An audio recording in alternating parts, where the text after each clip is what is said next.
My name is Takesha McIntyre, and I'm a small business owner here in Wilmington, where I was born and raised. It is an honor today to introduce the second gentleman of the United States, Doug Emhoff, a champion for working families across the country. I opened my childcare business in 2010 and have been blessed with the opportunity to give children a safe space so that their parents are able to go out and support their families without worry. I've gotten to know their families and their struggles, and let me tell you, parents here in Wilmington are eager for a change, and Vice President Kamala Harris is the candidate who offers us a new way forward. Definitely, yes, she does. She'll fight for working families and lower expenses for middle-class families with children by restoring the expanded child tax credit. She wants to give tax credits of $3,600 per child for middle and low-income families, in addition to providing a new credit of $6,000 for the first year of a child's life. This would be life-changing for North Carolina working families.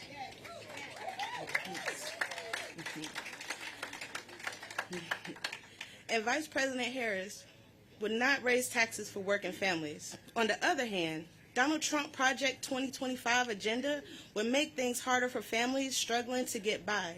His plans would give enormous handouts to billionaires and corporations and raise costs for our families.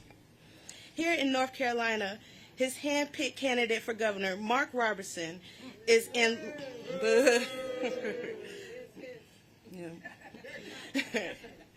is in lockstep with his plan to give out handouts to billionaires and big corporations at the cost of our working families, saying in his own words that it is the policies that this man supports that I support. And Trump encouraged his donors to give to Robertson by saying that they would work together to pass tax cuts for the wealthy. But we already knew Donald Trump and Mark Robertson always put billionaires and big corporations first. Remember, during Donald Trump's first term, he rigged the economy for big corporations at the expense of small businesses. During the pandemic, business was tough. I wasn't sure if I would be able to stay open. And let's be clear, things didn't have to be as bad as they were. A major reason small businesses struggle is because Donald Trump and the MAGA extremists abandoned us. In the middle of a deadly pandemic, Americans and small business owners needed a leader to lend us a hand, keep our country on track, and save lives. Instead, Donald Trump failed us, and around 200,000 small businesses permanently closed their doors under Trump during the pandemic, and millions of Americans lost their jobs. But things got better thanks to Vice President Harris and President Biden.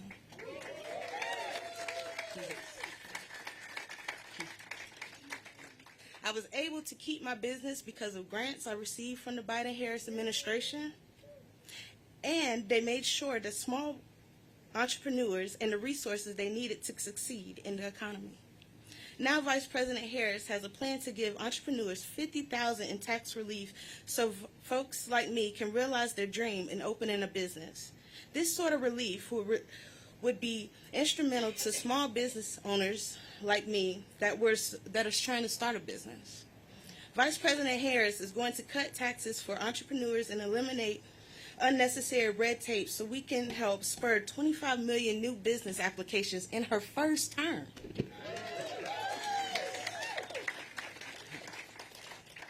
New businesses that will propel our local economies and workers forward.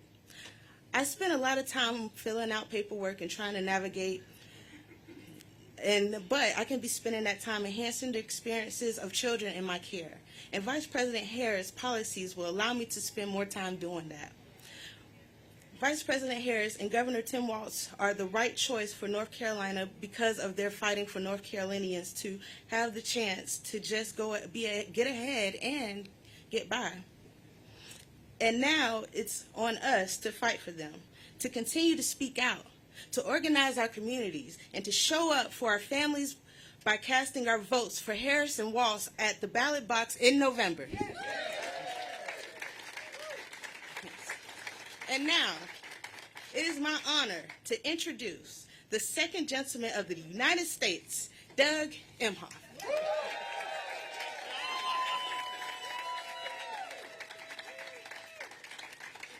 Wasn't she great? Takesha, thanks so much.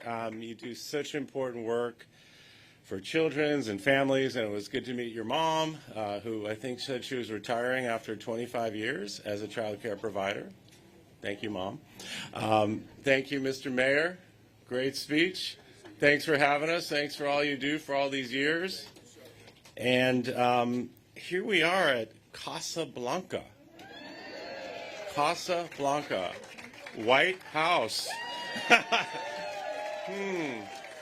And we can send my wife, Kamala Harris, to the White House if we win right here in North Carolina, right here in Wilmington.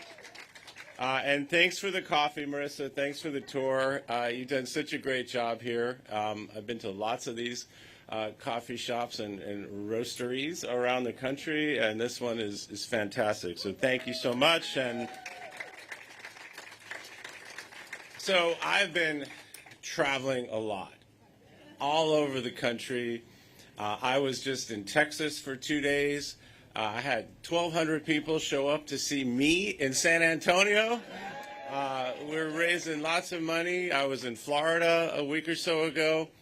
We're seeing enthusiasm and energy and excitement, just like we're seeing here in North Carolina. We're seeing it all over the country. And why is that? Because we need new leadership. We need Kamala Harris. We need real solutions. And we need somebody who represents the best of who we are, the best of America. Because you know what she says? We're not going back. All right, well, we don't get to spend a lot of quality time with each other right now. So this morning, really quick, because I got in really late last night from Texas, and I had to show up here. So a quick conversation. So she's going to be in Pittsburgh later today, giving a major economic address. And I'm going to give you a little preview right now. So this is real common sense solutions for our economy. She is a pragmatic leader. So it's going to be real pragmatic solutions for a strong economy that's going to help all of us, not just a select few. It's going to help everyone. So my wife, Kamala, she is a capitalist. She is pro-growth. She's pro-innovation. She's pro-business, but she's also pro-worker. And guess what? I come from the business world. All these things can be true at the same time, and all these things are important to be true, so we have a strong economy. They all work together. And that's how you build a strong opportunity economy in the way that Kamala talks about, an economy that works for every one of us, including the middle class. Now, Kamala has spent her entire career working for us, working for the people, working for you. But as a capitalist, she also knows the limitations of government. And as a pragmatist, she has always sought out good ideas from wherever they can be found, and she's worked as a partner with the business and private sector. And I've seen this firsthand. When I first met her, before that blind date, I was a business lawyer in California, and she was the Attorney General of California.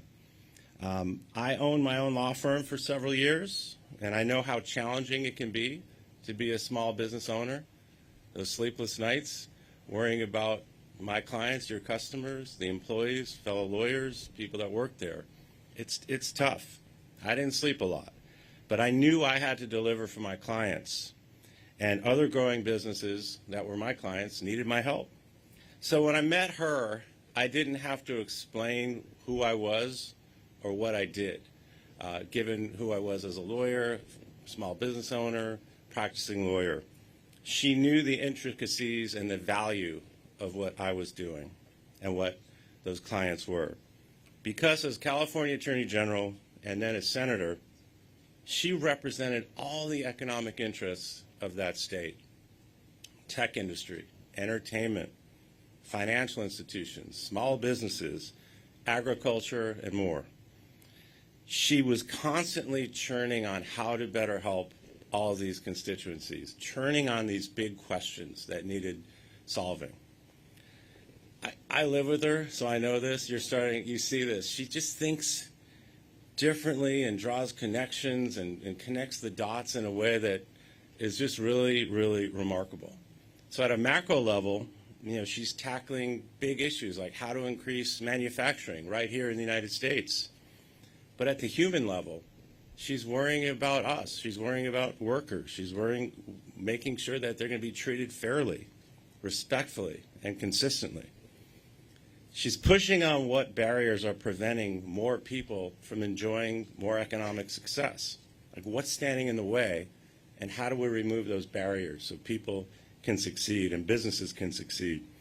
And I've seen her at meetings and at tables with so many different types of folks, whether it's Fortune 500 CEOs, to small business owners, union leaders, workers, teachers, AI and space innovators, entrepreneurs. Doesn't matter who it is. She gets it. She listens. She understands. Again, she tries to make those connections to think about solutions to all these different types of issues. And as second gentleman for almost 4 years, I've traveled the country meeting with small business owners just like Marissa right here. And Marissa can attest, I ask a lot of questions. And I really want to know what's going on, because when I get home, the first question Kamala will ask me is, Dougie, how was your day? But more importantly, Dougie, what did you do?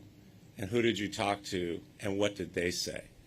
And so the purpose of these meetings is to go around the country and find out what's happening. So I could share it with her and the administration, and that will certainly continue when she's president.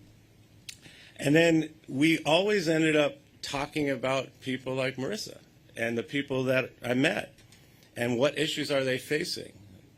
Access to capital. How do you turn this into an abandoned house, into this beautiful place of business that the whole community enjoys? Training workers. How do we get the workforce to be able to accomplish the goals of business? The cost of housing. We hear that a lot. We need more housing so folks can work close to their places of business. And then how do you build generational wealth? How do you turn renting into owning? And how do you turn this one business into several businesses? Those are the kinds of conversations that I hear, and those are the kinds of conversations I share with her. And these are not just small talk, chit-chat, morning conversation for us. She dives in. She absorbs it, makes connections, and then you see the results. She connects dots, large and small. In the summer of 2023, I was the first White House principal to visit Samoa, and I had the chance to meet with women entrepreneurs there. So she heard that. She encouraged me to stay in touch with that community. And then when I went out to Las Vegas in January, she made sure that I connected with the Asian American community there, making those connections. And I visited the night market. I've met with a Samoan business owner. And after that trip, Kamala wound up inviting that business owner to the White House. So this is her connecting all these dots. That's just one very small example about how Kamala is always listening and always looking out for the bigger picture and how to help us all. She wants everyone to succeed, no matter where you started or whatever your dreams are. She and I both grew up middle class. She watched her mom save up for years to buy her house. And I remember having to move clear across the country for my dad's new job when times were a little tough for us. We just know what it meant to struggle growing up, and we haven't forgotten that. And that's what we talk about, too, when we have coffee in the morning. And our own mutual experience and how that relates to what we're doing now. And one thing that I know Kamala learned from her mom is that she should never spend time complaining about a problem, get to solving those problems. And that she lives that each and every day. She's dedicated her life to solving problems for the people, the only client she's ever had, us. The first pillar of Kamala's economic plan is lowering costs to help families meet the challenges that they're facing each and every day. She's going to take on price gouging on groceries and lower prescription drug costs. And on energy, I want to point out that the United States has been the top oil producer in the world every year of the Biden-Harris administration. And we just hit a new record in oil production just last month. She knows it can be tough on young families. So she has a plan, as mentioned earlier, for a $6,000 child tax credit to help them in those early, hard years. In total, over 100 million Americans will get a tax cut when Kamala is president. She also knows that housing is too expensive and too hard to come by for too many families. So she has a plan to incentivize the building of 3 million more homes and provide first-time home buyers with a $25,000 down payment assistance. This is going to be massive. The second pillar of Kamala's economic plan is investing in American innovation and American entrepreneurship. As Vice President, she worked hard to increase access to capital for small businesses and address the disparity faced by minority entrepreneurs. As President, she will implement a $50,000 tax credit to cover startup costs to make it easier for Americans to start businesses. Because right now the tax credit's only $5,000, which is, Kamala told Oprah, that only covers the concept of a business. I know what she did there. She set a national goal of 25 million new business applications in her first term. So this is going to be incredible for our economy. And her goals build on the already record number of new businesses in her 4 years as Vice President. The third pillar of her economic plan builds on the progress that this administration has made to make sure America is leading the world in industries of the future. She worked with President Biden to make the infrastructure investments that you're seeing here in North Carolina, that I've seen all over the country, that have created so many high-paying jobs everywhere and are just rebuilding and improving communities all over the country. And she's led on tech issues like AI and space exploration, clean energy, bringing chip manufacturing back to America so that we can own the next generation. And her plan is to make sure that we win the competition for the 21st century. And that includes the manufacturing the technology of the future right here in the United States. And I know you have a lot of that here in North Carolina, right here in Wilmington. There is this myth, it's a myth, that Trump was a good businessman in his former life and that he was good on the economy. It wasn't. He wasn't. It's an illusion. It's an illusion based on his days as a huckster and a reality TV star. That's what it is. He's failed at just about every business he ever tried.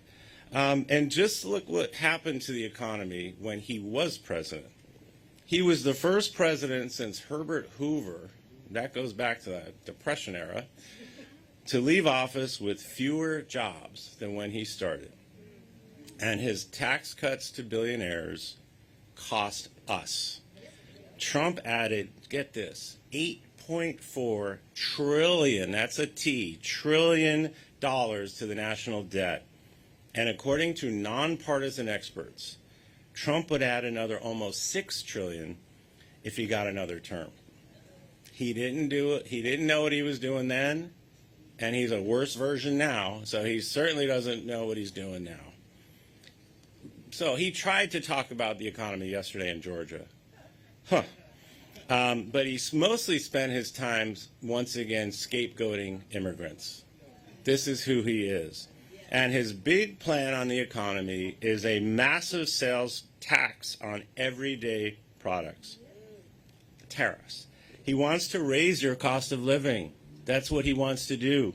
The Trump sales tax would cost the average family an extra $4,000 per year. And Trump said he will implement these tariffs immediately with or without Congress. So what would happen? Moody's has predicted that the Trump sales tax would trigger a recession next year, so almost immediately. So it's no surprise then, given who he is, the illusion of being a good businessman, his actual record of being terrible, the plans that he says he has, which will throw us into a recession, it's no surprise that actual business leaders and economic experts are backing Kamala Harris. More than 90 CEOs and business leaders have already endorsed her, more coming.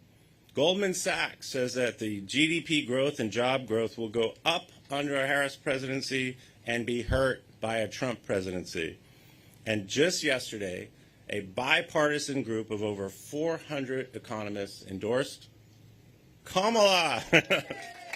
So the contrast on the economy, it could not be clearer. And it's the same story on each and every issue. This one is hard to believe. Donald Trump is out there right now telling women, I will be your protector. Can you imagine that? Someone with the extremist Project 2025 agenda who ran on a platform of that women should be punished for getting an abortion. He said that. There's a video. And running on a platform of overturning Roe v. Wade, running on a platform of saying I'm going to appoint Supreme Court justices who will do just that, and then they did that. This guy wants to be your protector? Come on. Come on. Project 2025, J.D. Vance, the whole thing is about a nationwide abortion ban, and he couldn't even say in the debate that he would veto a national abortion ban. And why was that? Because he wants a national abortion ban. This is basic. And look at who Trump is supporting. There's not much you can repeat about what Mark Robinson has said publicly, but he did say this: for me, there is no compromise on abortion. It makes no difference why or how a child ended up in that womb. Once you make a baby, it's not your body anymore. Mark Robinson said that. This is who Donald Trump is supporting. This is the guy that Trump called a star, and get this, Martin Luther King on steroids. This is the guy they're supporting. Now, he was just here, right? Did you hear him take that support away? No. Do you hear any Republican coming out and withdrawing that? No. Because that's who they are. They're letting a guy like this say those types of things and still support him. When you have someone incredible like Attorney General Josh Stein, who is running, and I know Josh, he's going to be a great governor here. All right, so I can go on and on about the contrast, but you get the gist. Now, Kamala is doing her part. She's taking Trump head on. She's fearless. She's tough. She can smell weakness, all these things about the joyful warrior, that warrior part. It's incredible. She did. She did. But we haven't won anything yet, right? So we haven't won anything yet. We got 41 days to go, and we got to work hard. We can't take anything for granted, and that's why I'm here. That's why she's traveling. That's why we barely see each other, and the Walzes are out there, and our surrogates are out there. You're here because you all know what's important. So I'm going to keep traveling. I'm going to keep doing this each and every day because we have to. We have no choice. So she is up there at her best self. You know, when the country needed a leader, when President Biden decided to not go forward with his campaign, we needed somebody to step up, and that was her. And she said she was going to unite. She said she was going to earn the nomination. She said she was going to unite the Democratic Party. She said she was going to unite the country, and she said she was going to win the election. And she is doing her part. So she's got our back. We need to have her back right now. And we got to come out here in Wilmington. If we win Wilmington and win North Carolina, you'll be calling me first gentleman the next time I show up here. But we see what they're doing. We see the kind of shenanigans that they're doing all over the country on voter suppression. It's a shame. But look, Michelle Obama in her incredible speech at the DNC, she had lots of great moments. But she said, one, do something. So you're all doing something. But she also said that we need to vote in numbers that erase any doubt. and overwhelm any effort to suppress us, because that's what they're going to try to do, unfortunately. So make sure you get registered, make sure you vote early, make sure all your friends and family and everyone in your network registers and votes early, because we just got 41 days left. So keep doing those calls, go out and text, knock doors, and when we do this work, we will make my wife, Kamala Harris, the next president of the United States of America. We can do this. Let's win right here in Wilmington, and we can make this happen. Thank you so much.